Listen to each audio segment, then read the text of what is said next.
This week, Parashat Chukat and Balak. Parashat Balak talks about something phenomenal in Kahal Israel that takes a lot of encouragement and understanding the essence of Kahal Israel. We have an enemy of Kahal Israel, it's called Moab. He wants to fight with Kahal Israel. A lot of times, Shlomo Melech says, from my enemy, I become small. Not why? Because a lot of times, we don't realize our own power. There was a general of army that he went to war and he was successful all the time. They asked him, what's the secret that you are so successful in your war all the time? He says that always when I attack enemy, I ask them, what was my greatest power that attacked you? And through that, I realized my own comfort, my own power. For a lot of times from our enemy, we get encouragement, we get chizuk, because a lot of times we have blessings. This general army says, I have a blessing that I wasn't aware of it. But the enemy told me what made us to defeat the war was that. Then it becomes a blessing for me. And my awareness grows over the blessing that I have. Understand? So far I thought, okay, something. But now I see such a great weapon I have. I'm going to use it, utilize it more, to empower myself more. Therefore, here we see Moab wants to fight with Kahal Israel. He doesn't go after the weapon. He doesn't go what type of recent weapon is in that industry. He goes and he sees what's the power of this nation. Unbelievably, he realizes the power of his nation is in power. I want to ask you a question. What percentage of Kahal Israel are aware of their own power? Our enemy here is screaming, is telling us what our power is.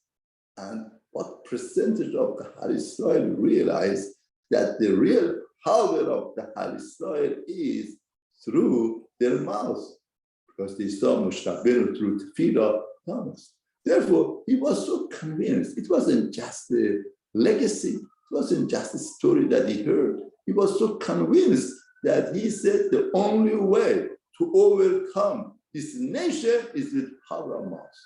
Therefore, they forget about all of the military and all of the weapons and the guns that they have. They have to go and hire a person, pay money and hire somebody.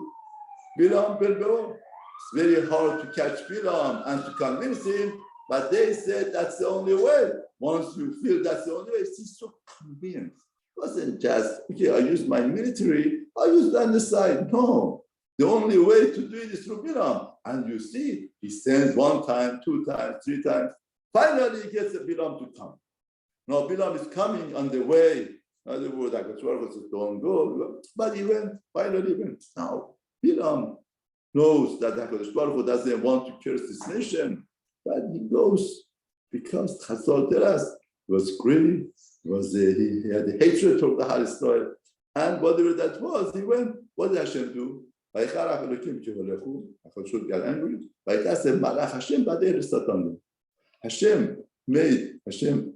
stood there, Malach Hashem, angel of Hashem, to stop him. Now, Malach Hashem, this is Malach of Yod. He said, Elokim midat hadin, got angry. But what he said, Malach of Rachamim, it's interesting. Got angry, does the din. Now, why is it Rachamim? Because HaKadosh Baruch Hu is Rachamim. Even with Bilam, that he was such a great Rasha, he wants to go against HaKadosh Baruch Hu, against the plan of Hashem. The greatest plan of HaKadosh Baruch Hu is Kahal Israel, and Bilam wants to destroy the greatest plan of Hashem. Imagine somebody investing and somebody comes, he wants to destroy the greatest investment that he has. What do you feel? He comes, and Rashi says, Malach Rachamim Hayar. Why Rachamim? Because he wants, HaKadosh Baruch Hu wants Malach to come and stop him, really stop him, that he should not do sin and to be destroyed. Why? Because Hashem is Hashem of Rachamim, and we need Bilam. We need Bilam to educate the Goyim, to elevate the Goyim. Through that we could have Mashiach. If Bilam would have done a better job, he wouldn't have ISIS. The education of the Goyim would happen properly, we wouldn't have got destroyed. The Hakadosh Baruch Hu wants to maintain Bilam. What does he do? He sends the Malach, and what's Malach doing? Malach has a sword in his hand, and he's standing in front of Bilam. Now Rashi says, how come this Malach has a sword in his hand? Rashi says, Omar, this wicked Bilam, what is professional? What is his tool of professional tool that he has? The Goyim. Yitzchak says, Al Chalbecha Tichyeh. The Goyim, Al Chalbecha, on your sword you're going to live. Why? Because the Goyim, the job of the Goyim is to rectify the evil, to destroy the evil. Therefore, with the sword you destroy it, and you make the world more clean, more to be able to live. And that was the sword that Yitzchak told Yushba. No, this Bilam is living his sword, is Keli Umanut, the profession, and he's getting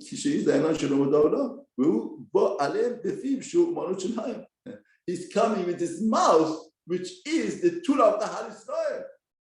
And now this Malach is saying, and it was steady, it was a Cheluba, I'm going to take his tool of profession and I'll come against him. What is this thing? Sword. And finally, Bilam was killed with the sword. Very interesting Chazal. Chazal sounds to me like two children are playing around. You took my toy, I took your toy. What's pshat here? What's Chazal are teaching us? No, what? You took mine, I take yours, like two children are playing together. What's the point of here? Point of it is, Bilam is a source of curse. Now, Torah is introducing to us what creates the source of curse.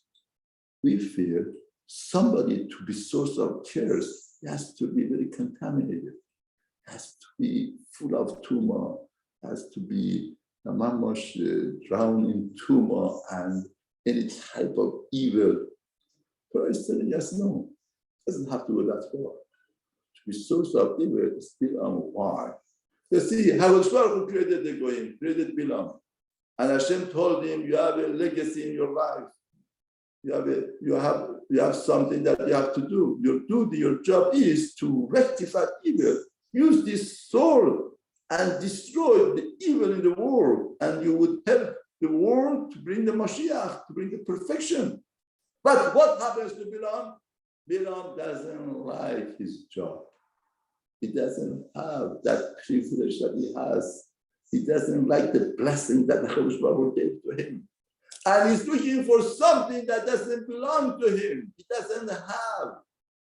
When a person doesn't count his own blessing, when a person doesn't recognize, doesn't appreciate his own bracha and blessing and goes something that doesn't have, it doesn't belong to him, that's a source of curse. That makes the person to be source of curse. Person like that, source of curse for the community, is a leader.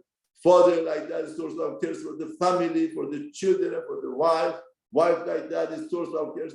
This is the source of curse when a person doesn't appreciate his own blessings and he goes after something he doesn't have, then he sees a vacuum inside and he doesn't feel good about himself and he would lose himself and he cannot function as a normal person. He cannot function like a father, as a husband, as a member. He would lose himself and he would do crazy stuff because he sees vacuum and vacuum. I say, in the world, you learn the biggest Mussar from vacuum cleaner. Why vacuum cleaner gathers all of the garbage? Because there is a physics. What is physics of that? There's a vacuum inside. Once a person feels there's a vacuum inside, you gather no matter what garbage is. Any garbage will come, any garbage will come. And that's source of curse. That's what Hakadosh Baruch Hu is telling us in this Malach.